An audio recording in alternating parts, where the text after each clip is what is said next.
প্রথমে মাপ চেয়ে নিচ্ছি, জনাব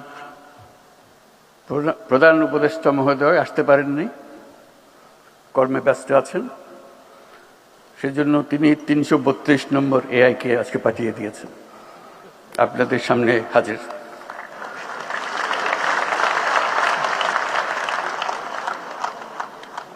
তা আমি চেষ্টা করব উনি যা বলতে চেয়েছিলেন সেটা আপনাদের কাছে তুলে ধরার জন্য। আশা করি তিনি সন্তুষ্ট হবেন, তার কথাগুলো আমি বলতে পেরেছি। ঢোকার পথে আমি জিজ্ঞেস করেছিলাম শ্রোতাদের মধ্যে আমার মতো এআই কেউ আছে কিনা। এই জন্য জানতে চেয়েছিলাম তাহলে কথা বলতে সুবিধা হবে, আমার কথাগুলো তারা তাড়াতাড়ি বুঝবে। তারা তথ্যটা দিতে পারে নাই,